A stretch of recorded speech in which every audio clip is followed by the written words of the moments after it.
Happy Wednesday, everybody. This is LK. Bringing back Anime Wednesdays. I'll be joined by Dominic here in a little bit. Thanks for joining us. I thought best topic, since the spring season is wrapping up, to go over some of the shows that I've watched. I think overall it was a pretty strong season. In fact, I know just looking at the upcoming summer season that there aren't as many shows that jump out to me, that interest me the way that I found here, and that I think at last count right now, I think I've completed or will complete about 9 shows for the spring season. So it's a pretty good season for me. So we'll go ahead and kick it off. And first show, we'll talk about is the one that I think everybody was really looking forward to, and it has turned out to be the banger. And there we go. And that is Kaiju number 8. Again, really solid. I think they've done an excellent job on the adaptation. For those of you who don't know, it's based off a very well liked manga. Essentially, you've got a world populated by kaiju around the world. And of course, a defense force is created to deal with that threat. We learn early on that there's childhood friends, Kafka and Mina, and their hometown is destroyed. Their parents are tragically, I think, killed as well, and they kind of make a pledge to each other that they're going to fight along each other.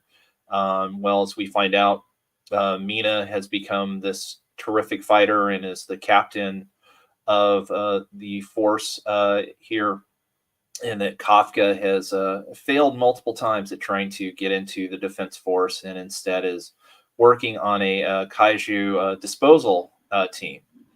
And I know when I read the manga initially, I was actually really jazzed the first volume, going like, oh, this is going to be cool. We're going to get to see something a little bit different here in terms of we're going to get to see the lives of this group of guys that have to go around after the battle and dispose of the bodies of these giant kaiju, and see maybe what hijinks or what happens. We get a little bit of that, and then of course what happens, another kaiju attacks. He and the rookie that he's with get hurt, and while he's in the hospital, this little tiny kaiju looking thing sees him and dives straight for his throat, and he swallows it. And of course, Kafka becomes a kaiju, and then we go on from there. He basically then winds up taking the test to join the defense force again. This time he passes along with his rookie, and of course then we spend most of this first season, or at least the first I would say seven or so episodes of him trying to conceal the fact that, oh, hey, he's got these like kaiju abilities. And then of course it comes to a head. So right now we've gotten 11 episodes. So there should be one more this Saturday to finish it off. But I mean, the production value is amazing. You can see Production IG has really spent the budget on this. Of course, I mean, 2 banger themes, both opening and closing. I found a One Republic song that I actually like. So, that's great. And so let me bring in my partner here. Hey, Dominic, how are you?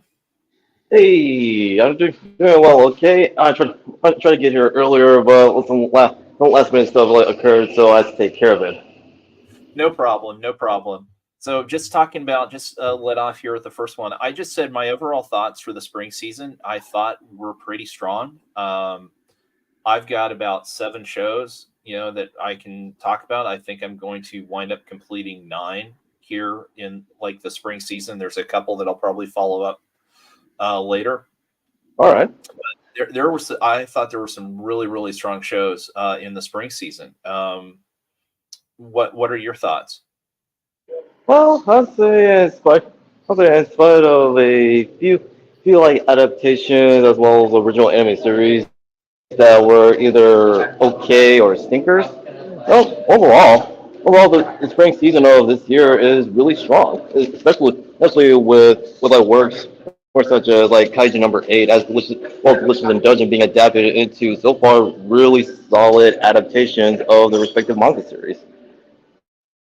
Yeah, absolutely. So yeah, I think they're off to a great start with the Kaiju number 8. I don't know when series 2 is going to be, but I have to imagine it's going to be right around the corner.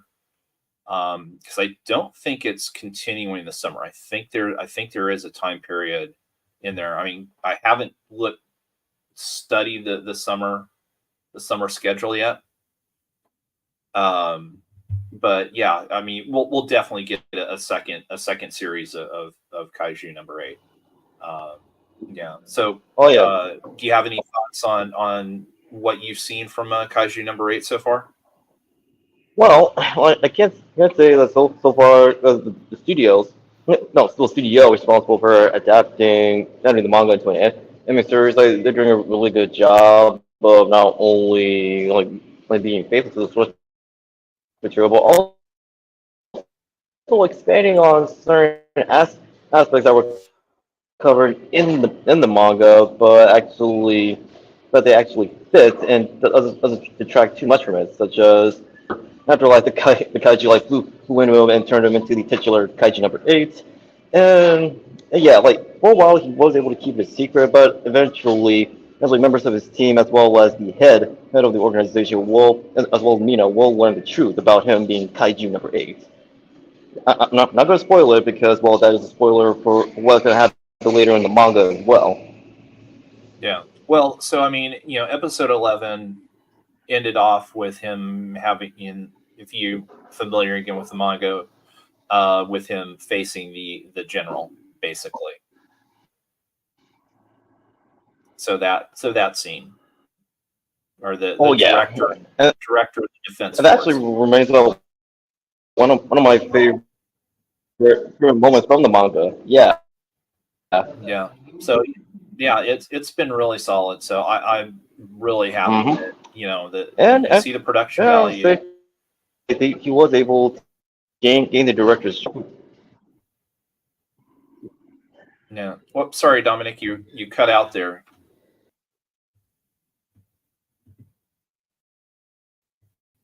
Nope. No, we lost Dominic. He'll be back. Sounds like he might be having some connection problems. But yeah, Ethereal Dragon. Yeah, Youngblood, who I'm not familiar with at all, does the opening theme, and that is a fantastic theme as well. So yeah, as I say, looking forward to it. I think my ranking over at myanime.net. I think at this point, I think I was either an 8 or a 9 on it, and of course it's one of the higher ranked shows on my anime list. I think it's at an 8.35, so definitely a lot of people liking it. So next show I'm going to talk about is probably the other big, I would say, big hit show of this season. This is also a continuation from last season, so we got part 2 of Dungeon Meshi, or Delicious in Dungeon. Again, big, huge, popular show with the My Anime List folks. An 8.6 on this. Trigger doing just a bang up job with this show. So much fun and a lot deeper of a show than I necessarily thought it was going to be. So for those of you who aren't familiar with it, basically we meet Leos there. He leads a small party at the beginning of the episode. His party's worn out. They're tired, but they're still trying to fight through this dungeon, which basically occupies this island, and it's essentially how a lot of people just make their living, is taking stuff out of the dungeon, selling it to other people, what have you. And they basically go one fight too far. They come across a dragon, and his party gets beaten to hell. He loses a sister that gets eaten by the dragon. And they're basically, they basically get out of the dungeon, barely with their lives. And then the setup essentially is, okay, well, we've got to go back. We've got to rescue my sister. And, basically there's other party members that say, well, we can't do that. We don't have any funds. We don't have any supplies. We can't do it. But he's dead set on it. His sister's best friend. Oh God, I'm blanking on names. I wish Dominic were here. Is it no, it starts with an M. Marciel, that's it. And then the halfling Chilka stick with them. They start going down. They get into trouble. They basically have no food, and they come across Senshi. Might be the character of the season, a dwarven warrior who is essentially a master chef, and he saves them by. Let me bring Dominic back in here because I know he's going to want to talk about this one as well. Hey, Dominic, welcome back. Oh. Dominic, you there? Yeah, absolutely. I don't know why, but StreamYard decided to kick me out at once it started to get all buggy. Okay. Well, hopefully the connection will stay stronger. Just started talking about Dungeon Meshi. Again, another banger here. Trigger doing an outstanding job. I think since she's the character of the season, I concur. I mean, him along with Marcel. Yeah, but I fell in love with Senshi immediately. He basically teaches them, oh yeah, well you can survive in the dungeon by essentially eating the monsters. There's a lot of good nutrition and food in here, and so it becomes half a dungeon fighting show and half a cooking show, and it's amazing. But then the story gets much deeper in this part 2 that we got in the spring season, where it seems like he finally rescued his sister. Fallon, but that is sadly short-lived. She gets overtaken by essentially the dragon again and turned into another mythical beast. By the lunatic magician of the dungeon. Yeah, and that's where we learn more of the lore in terms of this dungeon was created by this lunatic magician, and the elves are basically a bunch of pompous ass elitists who believe their duty is to kind of keep the dungeons in check, and that if they run amok too much, then they will come in and cleanse everything, but that's usually at the cost of the area that the dungeon's located in. We also learn we learn Senshi's backstory, which is really hard hitting. I got misty-eyed when the series started adapting his origins from the manga. Yeah, that was very hard hitting, like you said. Yeah, that is really good. But then what's funny is what's great about the show is you have that real tragic piece, and then it gets. I'm trying to remember, because then it gets followed up with the shape-changing mushrooms, right? Yes, the changelings. Yeah, the changelings. Yeah, which you have this really sad moment. The group together, and then they come across these changelings, and they essentially all wind up swapping bodies and personalities, and it's absolutely hilarious. I want to say like they swap bodies in the traditional sense. It's more of the changelings transforming them into different species within the world of Delicious in Dungeon, because as people can tell, the manga took inspiration from not just J.R.R. Tolkien's Lord of the Rings, but also Dungeons and Dragons, among other sources of fantasy works. Yeah, no, that's a good point. Actually, that's a great way to phrase it. Yeah, they swap species. Yeah, so Laos remains Laos, but he is now a dwarf. A dwarf. And Marcel, she became a half-foot, and Chilcha became human. Yeah, and Sid, she became elven, and so he becomes the beautiful androgynous elf, which is hilarious.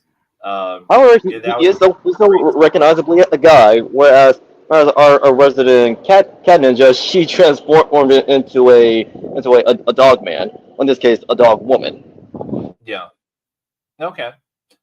I thought it was still more cat, but yeah, you're right. It was more of a dog woman type thing. But yeah, and a great solid finish to series two or season two. So um, I have to think that. Well, I think I've seen it in like the top shows on Netflix. So we'll be getting season three. I just don't know when. Well, consider the manga like did end not too long ago, but not too recent either. So Yeah. the Studio Trigger is not will not be running out of any material to adapt. Okay. But yeah, that's Dungeon Meshi. Again, really fun show. I recommend it highly. You can see again, myanime.net gives it an 8.6. I rated it a 9. I think it's one of my two nines so far this year. And of course, I mean, the way it's going, it could easily be a 10. So third show I want to talk about, of course, is we Hey, got part two of Mushoku Tensei 2 this season, and wow, what a dramatic and powerful punch the last 3 or 4 episodes you were. can say that again. Yeah, so basically where we left off was Rudius had enrolled at the University of Magic and was making his way through there. So when we picked up basically more or less at the end of part one, he had finally gotten back together with Sylphie. So we got that great moment, and then of course he was cured of his affliction at the I think the final episode of part one of Hmm. series two. So we picked up with part two, seeing the relationship, of course, between Sylphie and Rudy growing. And very quickly, it suddenly becomes, hey, I love Sylvie. I'm going to marry her. And I think, God, it was like within, I think, 3 episodes.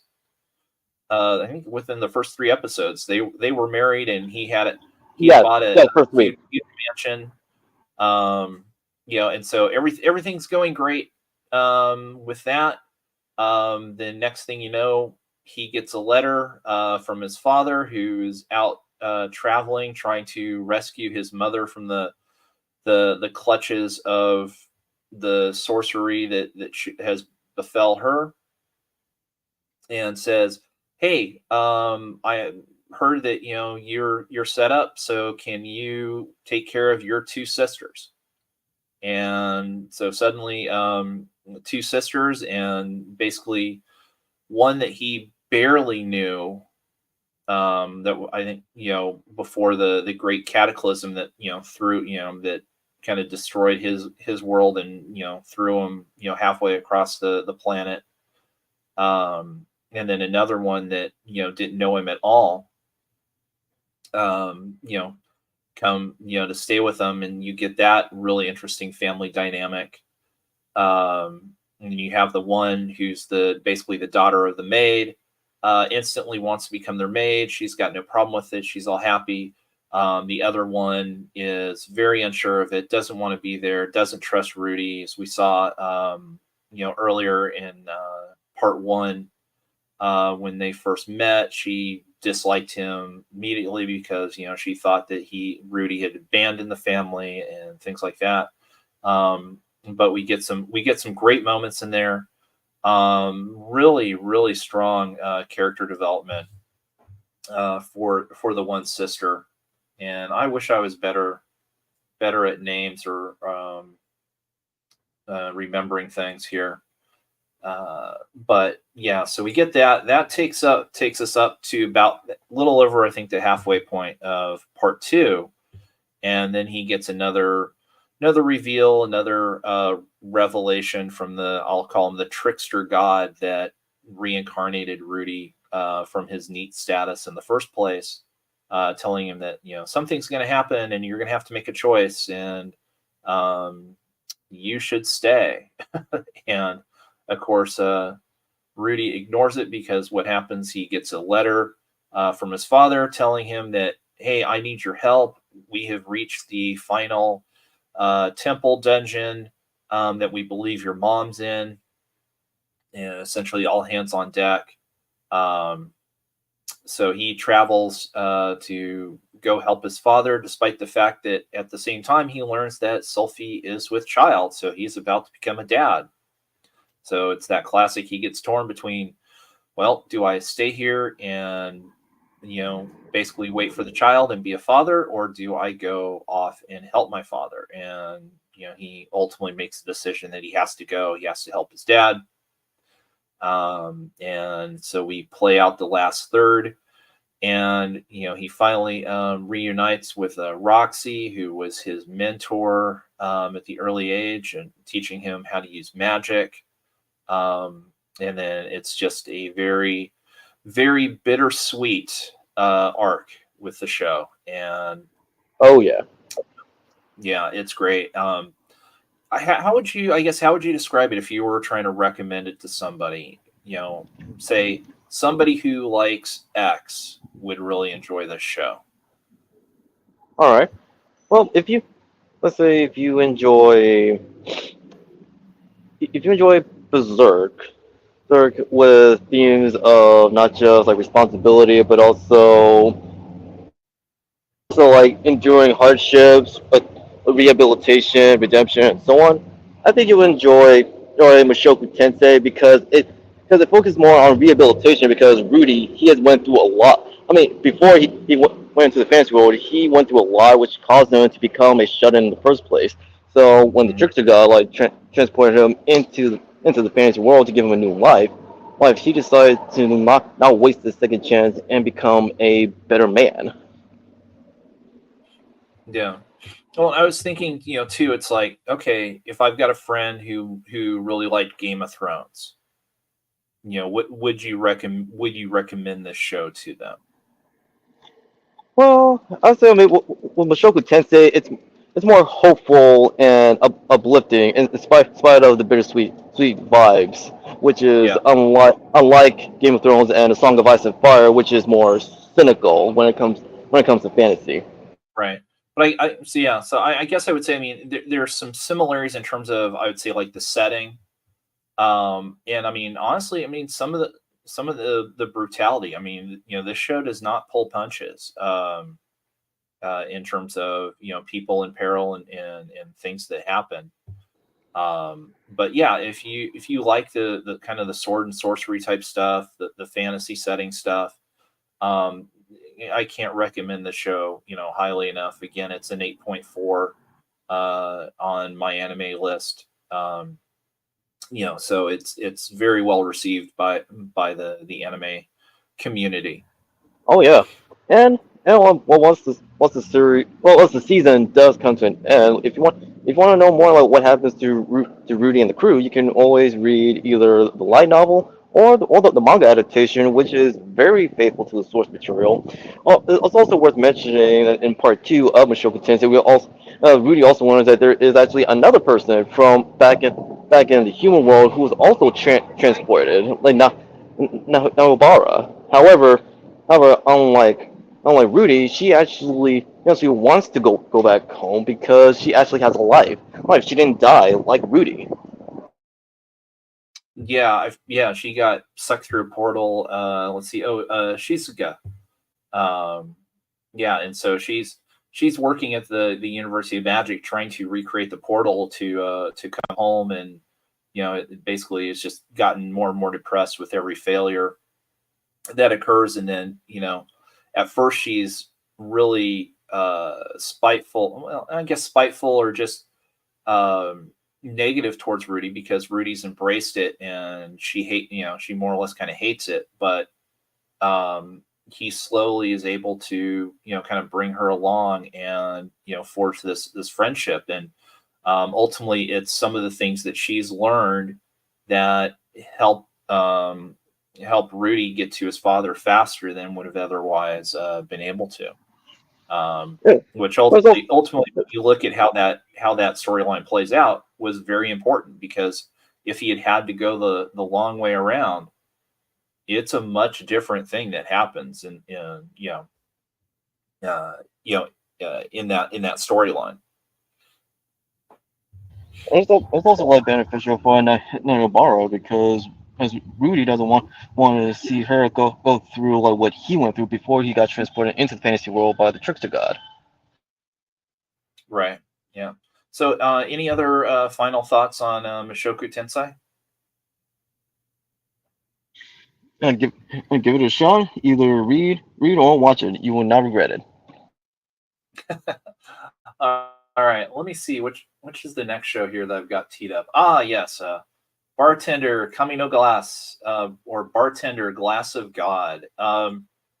I wound up really enjoying this show. I gave it a 9 on this. It's gotten a 7.4 on my anime. So being a big anime fan, but not a big anime fan, I didn't realize this was actually, essentially a reboot or a remake of a show done like at least a decade plus or so ago.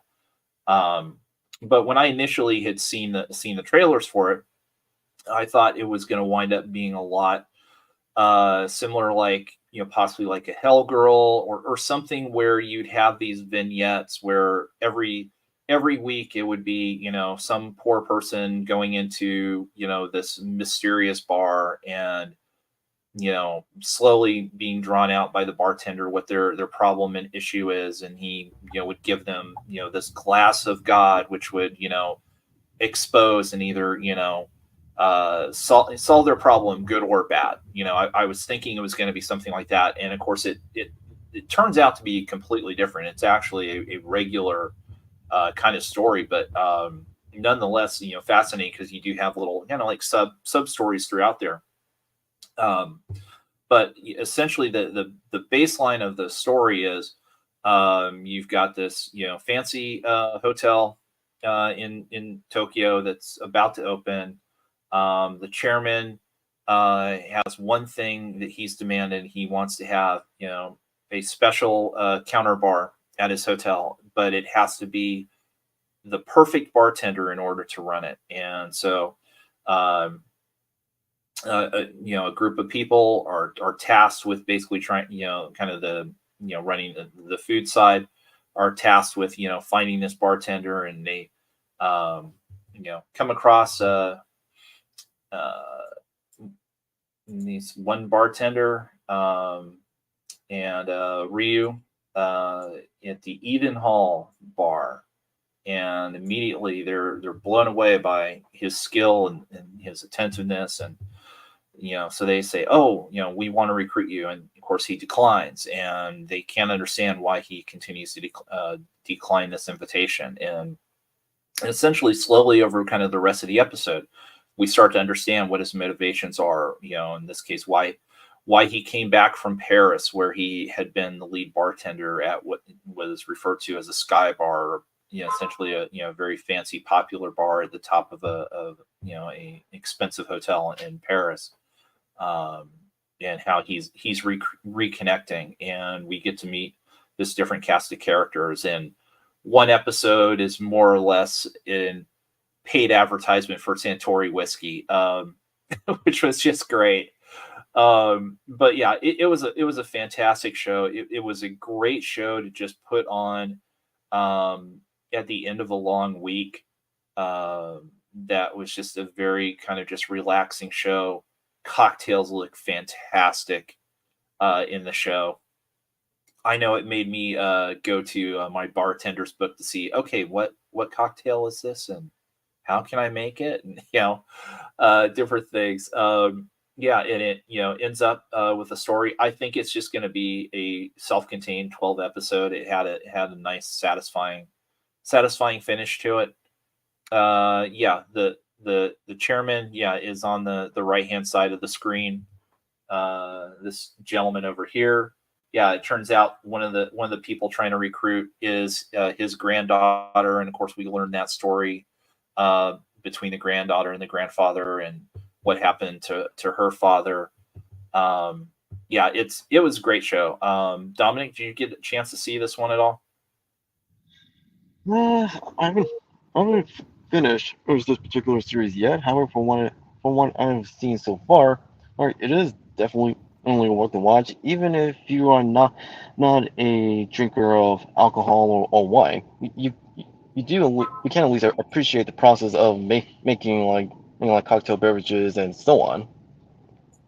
Oh yeah, absolutely. I mean, that's again one of the fun parts is essentially almost every episode at some point, you know, a drink is being ordered or he's recommending one.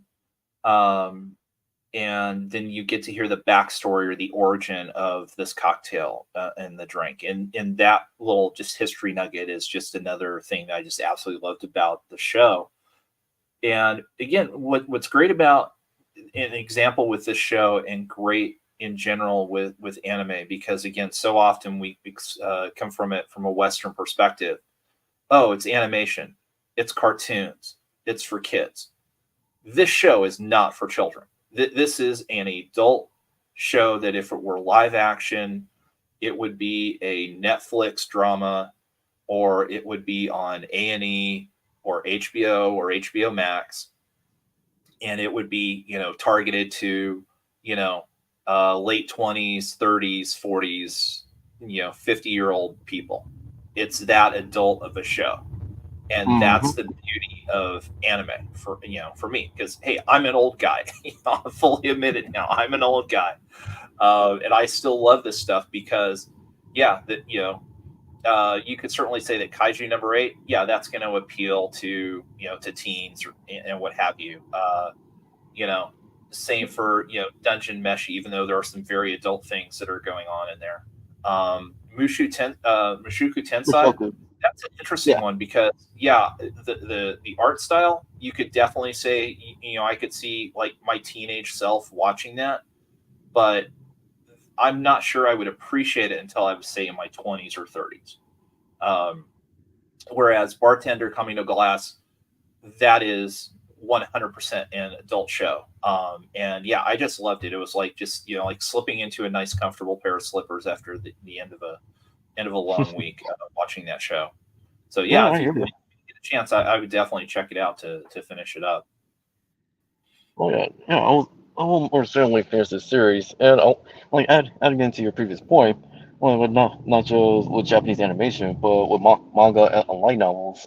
I was like they've been around and been popular with the people of Japan for years, and whereas they did gain popularity over here in the West, but in between the late 2000s and 2010s, like the influence and impact of Eastern storytelling like galvanized because it was like you said with manga and light novels and anime. They're showing people that it's not limited to just one demographic. In this case, kids or teenagers. It can apply to anyone from kids to adults, and they're also not limited to one genre of fiction. They touch on multiple genres. Right.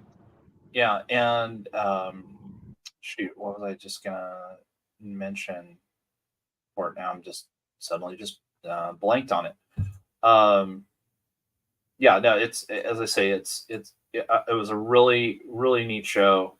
Definitely one of my surprises for this spring, and that'll move me on to my other big surprise of this season. One that even when I initially was going through it, I was like, I didn't come across it. It wasn't until seeing what was on Crunchyroll, and it was like, okay, this sounds kind of interesting. Let me check this out. And that was let me see if I can do the Japanese at all. Karasu wa Aruji wo Irebani, or Yadagarusu, the raven does not choose its master. Oh, good Um, job.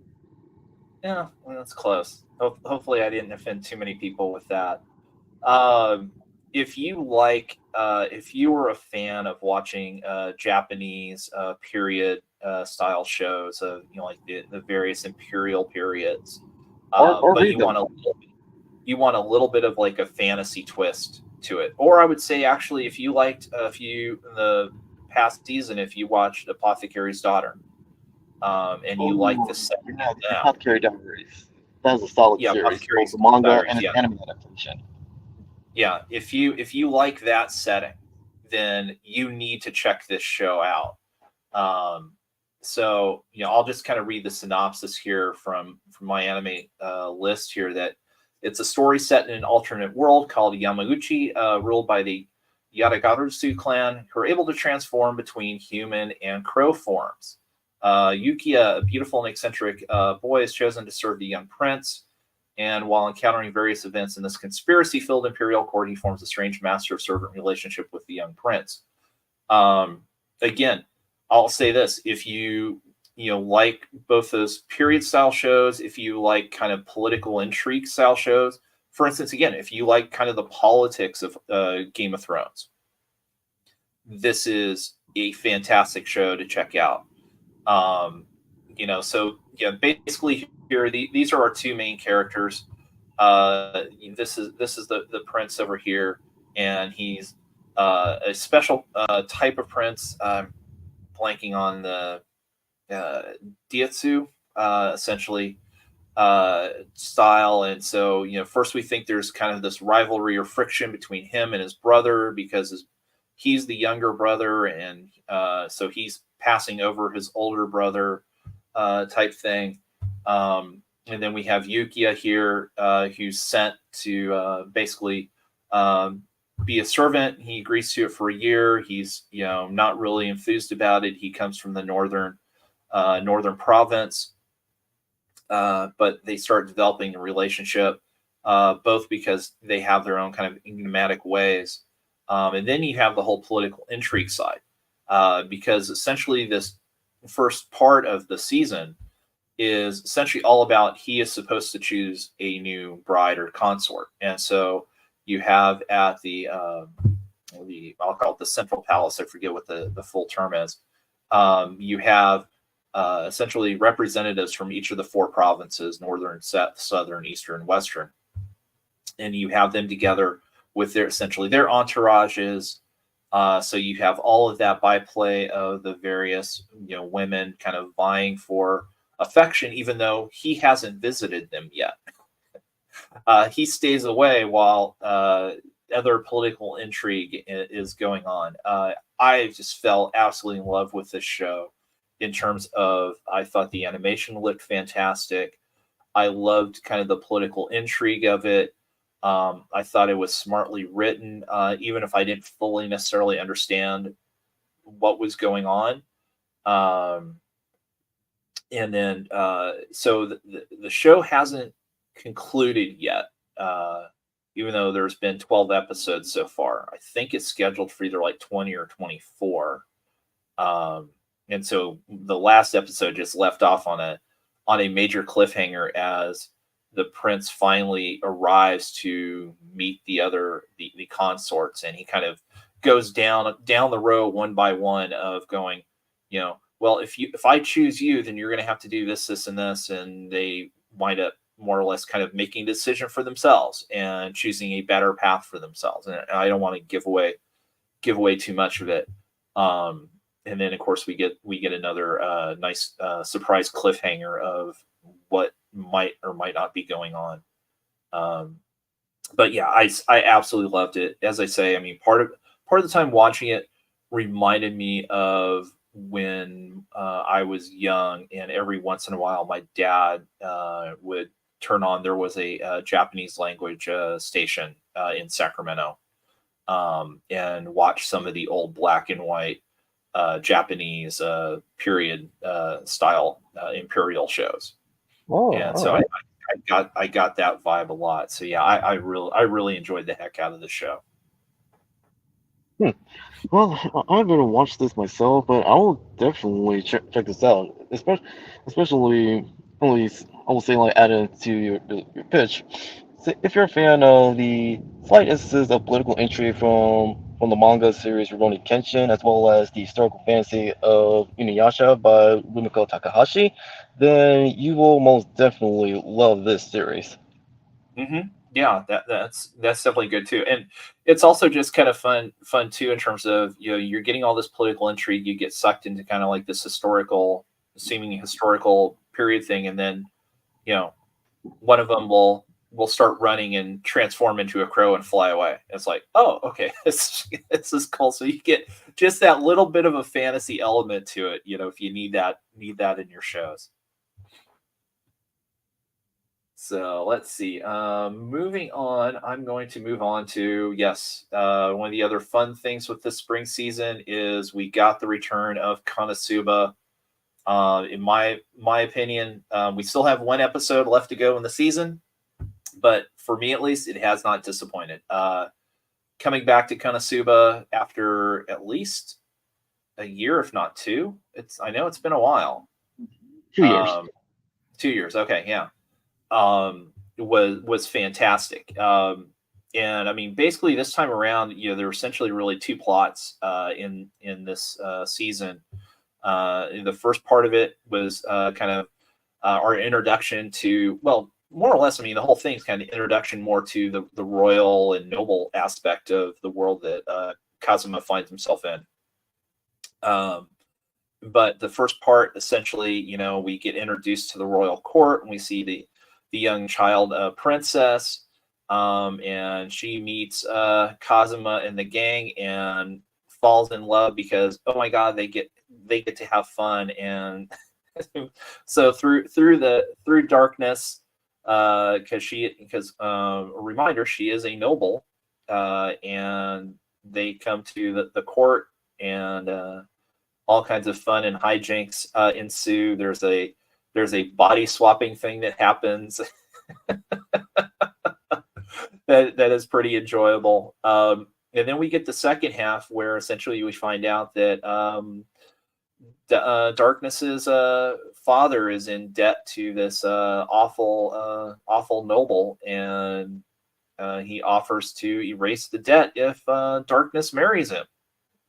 And she feels she has no choice but to do that. And of course, the crew is, basically not happy with it. And, ultimately it takes Kazuma, stepping up and, really being the hero this time around, and saving the day. So we've got one episode left to go here in series 3. It'll be interesting to see, but I mean, definitely there were some feelings shown in the last episode, and we'll see where it goes. Yes.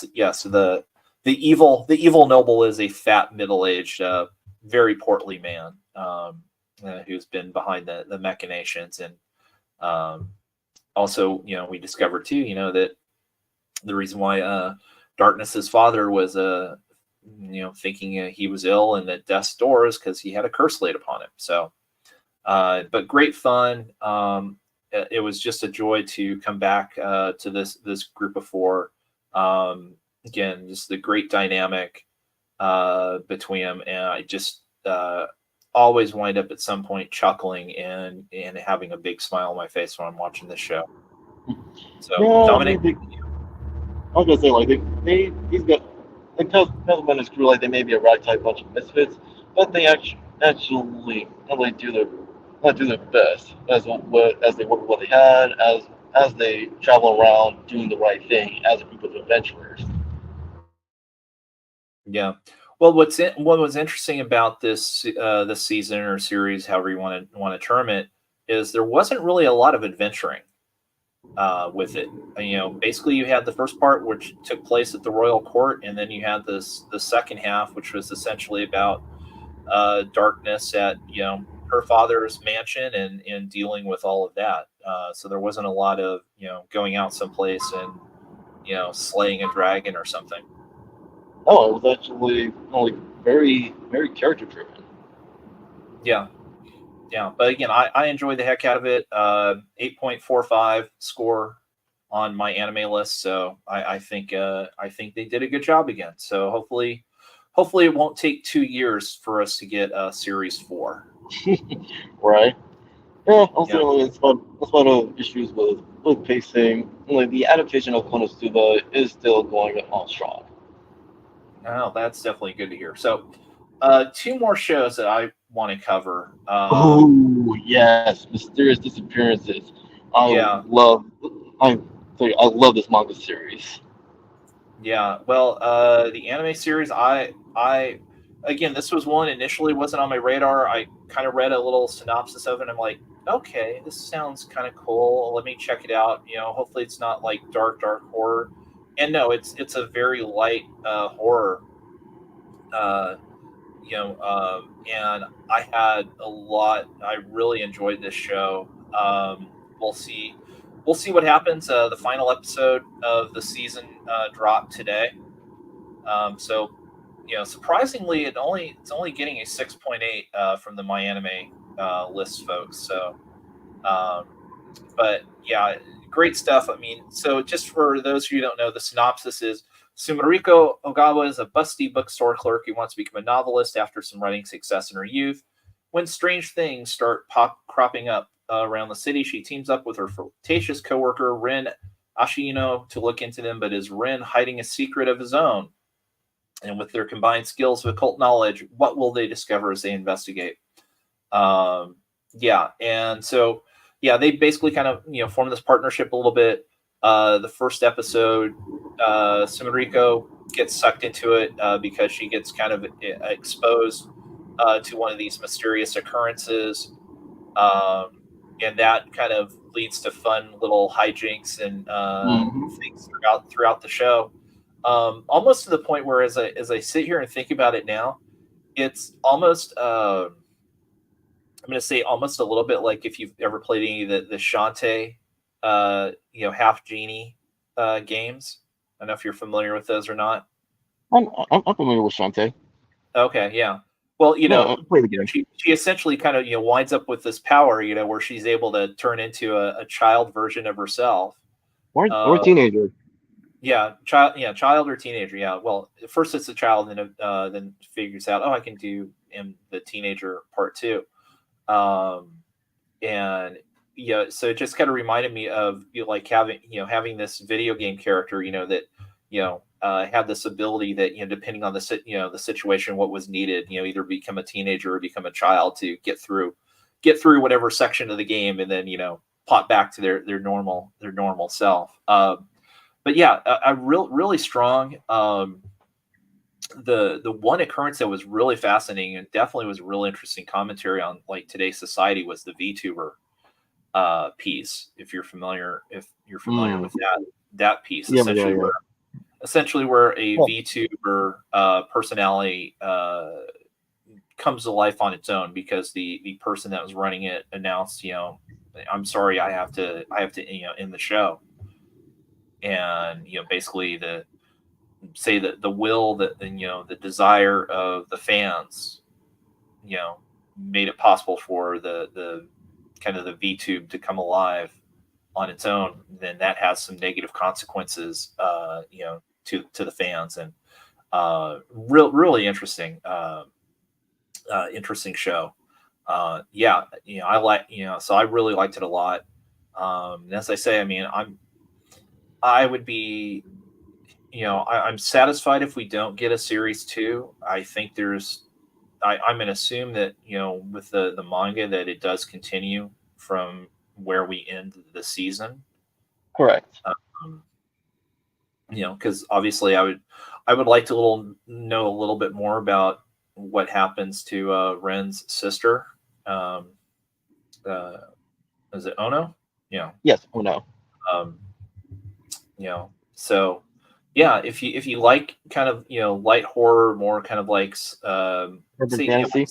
psychological mystery type stuff, but like no necessarily like gruesome deaths or things like that. It's not like a mob psycho or something like that.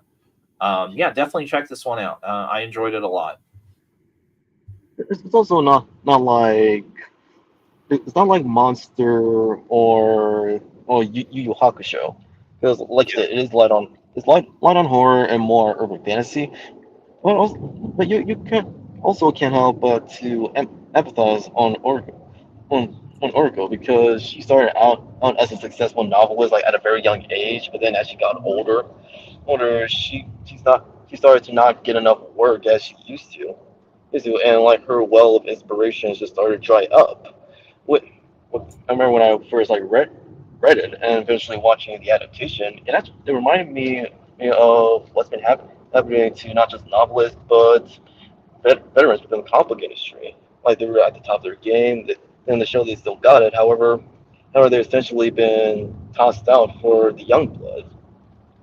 Yeah. Oh yeah. No, that story. I mean, it's common, not just in novelizations or novelists or anything like that, but just um, any kind of entertainment or athletic and even other walks of life where you know you start out, you get this early success as as a kid or a teenager, and you think, oh, this is great, I've got it figured out, and then you don't grow as fast as everybody else, and suddenly you get passed by, and you don't get back to that same level.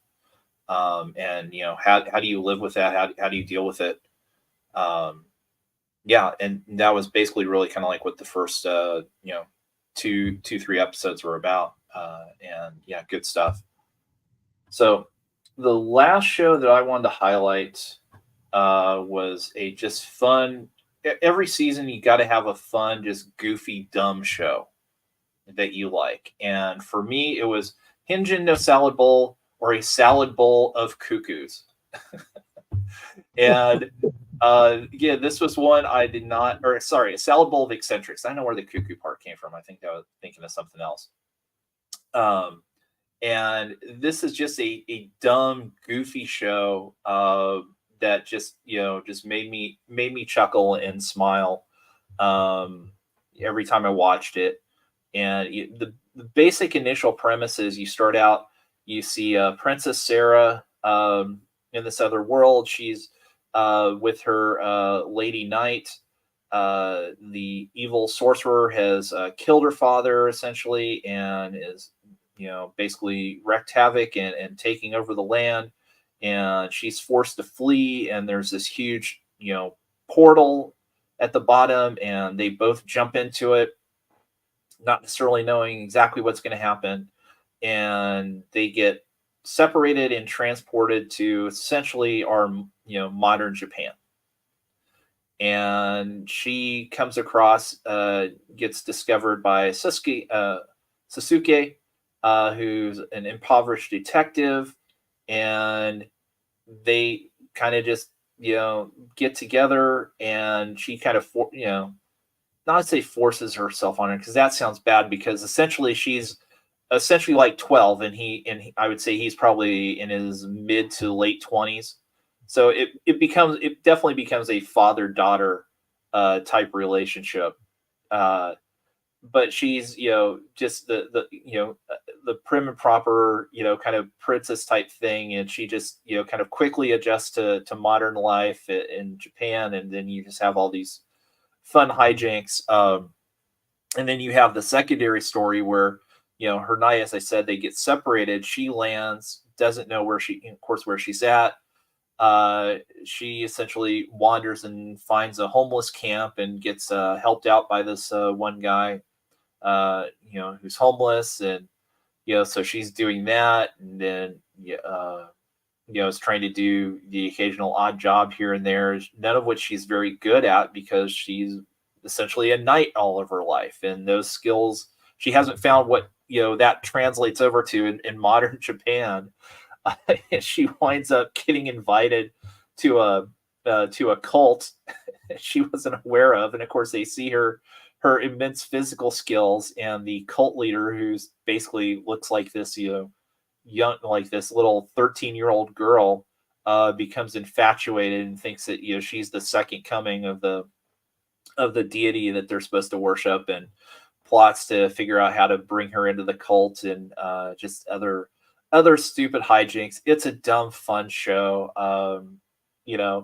There's lots of female characters, and several of them want to be Susuke's wife, but it doesn't turn into a harem show at No, all. no, it doesn't.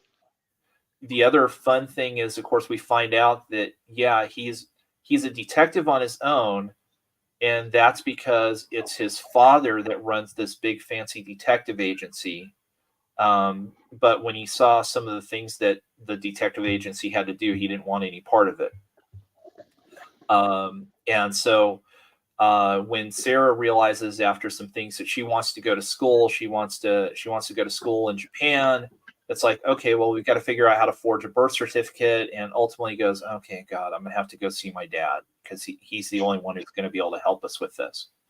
And they go to see it, and Dad almost immediately figures out, and at the same time, he is having the biggest kick of his life with suddenly his granddaughter Sarah. It is a riot how those two peas in a pod get together. It's I was rolling how it was, and you could just see Sasuke going, "Oh God, no, no, no, no." So it was fantastic. I mean, again, just crazy stuff. You've got the she is an adult, but she looks like she's 12. The lawyer that also wants to be Sosuke's wife, and so then you get the subplot of her working with her, essentially her secretary or assistant, and trying to learn how to cook to win over his heart. And I mean, yeah, it's just dumb and fun. And honestly, I hope we get a second season because there's plenty of stuff that hasn't been resolved or answered. Right. So we'll see. I don't necessarily know how popular it was with the Japanese audience, but we'll see. But yeah, if you're looking for just a dumb fun show that's not gonna offend you in any way, that just has fun stupid storylines and adventures, this is definitely one to check out. Especially if you're a fan of comedy, manga, or original anime series such as Psyche K, Defrag, and Konosuba. Yeah. If you're a fan of any of those three, then Salad Bowl of Eccentrics is for you. Yeah. So yeah, I know according to my anime here, the source is a light novel. So I don't know. I don't know if there are multiple light novels or if they have made everything that's there. But yeah, those are the main shows. At least those are all the shows that I've either completed or almost completed. There's a couple other ones actually, that I did complete that were good. I didn't necessarily want to, spend a lot of time on them. Chilling in Another World with my level 2 skills, I think it is. That was a good that was another show. fantasy. Yeah, I mean that was another fun show. And then of course the Archdemon and his elf wife was an Archdemon's Dilemma: How to Love Your Elf Bride. Turned out to be a very good show. It definitely doesn't necessarily go in the immediate direction that you think that some of these types of shows, when you hear it mentioned, going. So yeah, those were good. And there's still a couple of shows that I need to finish and catch up on. I'm way behind on Windbreaker. I liked what I initially saw. It was just other shows kind of just overrode overrode that position, and I will eventually finish Unnamed Memory. Dude, I have yet to watch Unnamed Memory, but I heard through the grapevine that it's really good. Yeah, I was enjoying what I liked. As I said, it just kind of, with the time crunch, especially with some of the sporting events that have been on recently, that it just kind of fell by the wayside in terms of other shows to catch up on. In other words, there's so much happening that you need to dedicate time to one while not completely tossing out the rest. Yeah. But yeah, that's kind of my list for this past season. Anything I didn't miss, or anything that you watched that you wanted to highlight? Well, it's not out yet, but I'm looking forward to the adaptation of this one manga series that is getting an anime called Plus Size Elf, where essentially, really, its plot is similar to How Heavy Are the Dumbbells You Lift, with the sports and exercise manga series. However, it's a reverse Portal Fantasy where with the titular character, the elf, Also, like, she's an extraordinary archer who leaves the fantasy world for the human world, Earth to explore, and essentially once she started tasting like our food, well, in this case French fries, after she arrived in Japan, she got fed, and she cannot go back to the fantasy world because the gate essentially told her to lose the weight, fatty. I think I've heard of it. I have not read it. Is it supposed to be a summer show? Yes, yeah, it's actually coming out in the summer season. However, I Oh, do recommend reading Plus Size Elf. It's funny if you're a fan of how heavy are the dumbbells you lift, because similar to that series, it does teaches readers on on different exercise techniques, and so as well as others on how to not only lose weight but also manage it with exercises, as well as having a healthy balanced diet. yeah. Okay. Yeah, it definitely sounds worth checking out. And yeah, I was just going to kind of wrap up the show by highlighting, because I did start taking a look at the summer list, and so I noticed, I'm just going to guess, I mean, based on my you know preferences and different things of I think these are probably going to be two of the bigger shows coming up for the summer. Hmm. First off, I did not realize that there was another fairy tale story out there to be told. Oh Uh, yeah, yeah, the so yeah, 100 years later arc. yeah. So they are on. Says here, July 7th, we are getting Fairy Tale 100 Nin Quest, or the 100 Years Quest. Yes.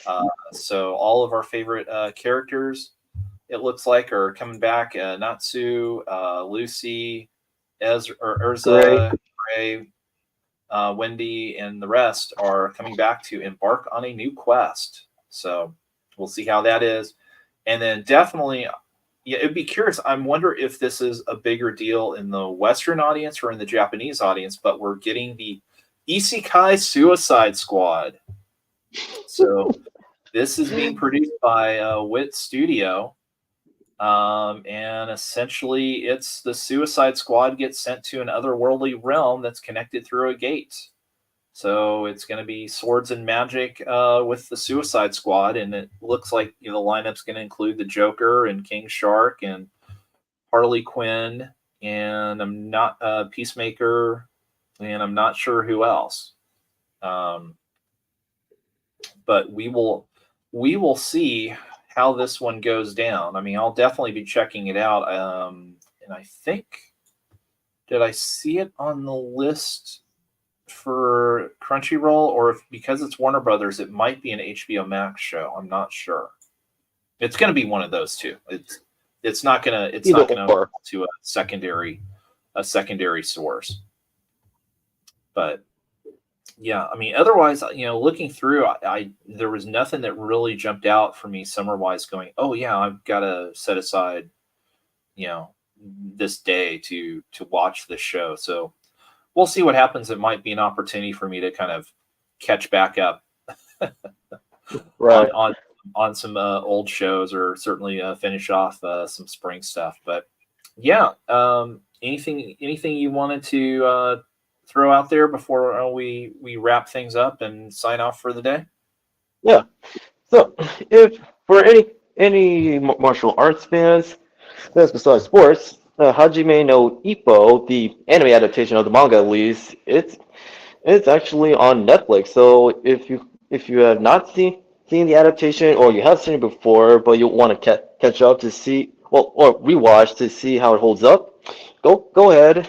And even though you have some understandable skepticism of Netflix, but if you don't want to watch it through there, you can always watch it through other sources, either through another streaming service, or if you have a physical copy, of Hajime no Ippo, there's, well, yeah, if you have the DVD, go ahead, put it in the DVD player, and if you have the complete manga series, reread it if you want. Okay, yeah, no, it's definitely one I've heard about. I think I've seen an episode here and there, but I've never fully sat down to watch it. And actually, I know when I was watching The Gentleman the other night, and I was flipping through Netflix, I saw that was highlighted, and there was another there was another just recent, or actually I think coming soon, anime on Netflix that sounded interesting, and I can't remember. Let me see if I can find it real quick. Next time. Let's see here. The magic of television, and there's my Netflix app. Let's see. No, I don't want to update right now. Just it's gonna force me to sign in. Doggone it. I can't remember. But yeah, I'll say. I mean, Netflix has been doing a better and better job with anime. At least in terms of not, just waiting until the series is over, before putting it out there. No, but they're actually releasing it the same day as the Japanese. Yeah, so that's been a nice pleasant surprise, with Netflix. So especially, I mean, I know after watching Dungeon that I would have been so annoyed if we'd had to wait a year or something to see the show the way that they did a Kakagiri. Yeah, and also the anime adaptation of JoJo's Bizarre Adventure Part 6, Stone Ocean. Yeah, that's Yeah, still going, huh? well, no, actually, no. Stone Ocean, it came to an end. Now people are just waiting for the anime adaptation of Part 7, Steel Ball Run. Yeah, With speaking of which I will say just on a as an aside note that unfortunately the producer of the anime adaptation of JoJo Bizarre Adventures, who's been around since the beginning and with David Productions, like Hiroyuki Oda, he unfortunately died. yeah, Yeah, it was most probably like either natural causes or something health related. But yeah, even though he is no longer with us him along with others like were responsible for really giving JoJo more exposure. right. Yeah, yeah. Sadly, that is what befalls a lot of manga creators, and I know there was the series I was reading, Ghost Reaper Girl, that unfortunately is on hiatus because of the health issues of the creator. I heard about that. Yeah. So actually, it was funny. I was over my Books a Million today, and saw. And it's the first time I can recall seeing a manga that is ahead of the Shonen Jump app. Um, yeah, in Is it Sakamoto Days? yeah, in the published form. So I bought volume 2 of Magi Lumiere Magical Girls Incorporated. Oh, Yeah, actually, I found that at one of my local comic book stores, and it's yeah. actually good. Well, yeah, because it was funny. I was like, wait, that looks familiar, and I'm flipping through. It's like, oh yeah, okay. Where did I read this? It's like, well, first it was like, did I read it or did I watch a series? I can't remember. I'm like, okay, well, let me pick up volume 2 because it doesn't look like anything I remember reading. Um, and then I came home and flipped on the Shonen Jump app, and yeah, sure enough, it's the first 4 chapters are on the Shonen Jump app. That was where I read it. Nice. Uh, but yeah, so for whatever reason, somehow, some way, yeah, the volume 2, the Viz book here, this is ahead of what's available online. Well, I should say, I guess, legally online or through the Shonen Jump app. Oh yeah. But yeah, I because I read it, I'm always kind of fascinated by the alternate world where it's magic or superheroes are commonplace, and seeing kind of how it suddenly becomes this administrative task sort of thing. So Yeah, I'm just managing each different not hero organizations, and I couldn't help but compare this series to Tiger and Bunny. I mean, where it's yeah, also like yeah, where heroes have been commonplace for years and not a recent phenomena. right. So yeah, so in this case, in Magical Girls Inc., instead it's more or less call them Magical Girls, or are commonplace, and they help out society. And so you've got various businesses, both large and small, that essentially employ our A Magical Girl service, and you get to see the adventures of somebody who sees one in action and becomes enamored by it and goes to put her job application in for the company, and gets hired and actually shows she has an aptitude for it. So Oh yeah. yeah. So yeah, it was it was definitely fun. So yeah, I'm looking forward to going through volume 2 here. So all right. Well, just over an hour. So appreciate everybody hanging on. Hope you enjoy the show. Hopefully it gives you some things to check out here from this recently completed spring season. I know there's a lot of different ways that you can watch anime. I do usually And read manga. Yeah, I usually do most of my watching through Crunchyroll or Netflix, but your mileage may vary depending on what your philosophy is. But yeah, there's a lot of great stuff out there, especially for anybody here who's Western comic book fans that are frustrated about the direction of comic books. Go grab a manga. Go watch an anime. You'll feel a whole lot better about things. As I always like to say, the beauty of the Japanese animation, the manga, is whatever you're interested in, whatever hobby you have, there's a show, there's a manga out there for you. Oh yeah. So with that, thanks Dominic for joining. Pleasure. I appreciate it. This is LK signing off again. Of course, if you like this kind of content, please click the like and subscribe button. Click that bell for notifications. Of course, this is the I Live Comics channel. One thing we've been doing on a regular basis this month have been our comic book cover ranking shows. We have another one coming up tonight, with tonight being Wednesday. It's going to be taking a look at Silver Age Superman covers. So I believe I think it's going to be issues 106 through 118 or somewhere in that ballpark. So if you've never seen 1950s Superman, please tune in tonight. That'll be at 10:30 Eastern, 9:30 Central, 7:30 Pacific. Pretty much doing those almost every single night of the week, except for Saturday, which is the budget comic auction. That starts around 8 o'clock Eastern. Again, great values on comic books to read and to collect, and it's a lot of fun hanging out in the chat.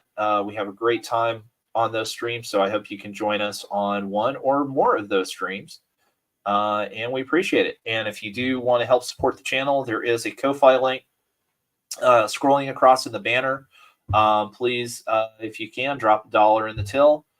Say hello. If you put in $10 or more, that will get you a spot on a bonus wheel during the auction, where at the end of the night we give away a trade paperback or two. So again, thanks for joining us, and we will talk anime and manga again. Good night, everybody. Take care.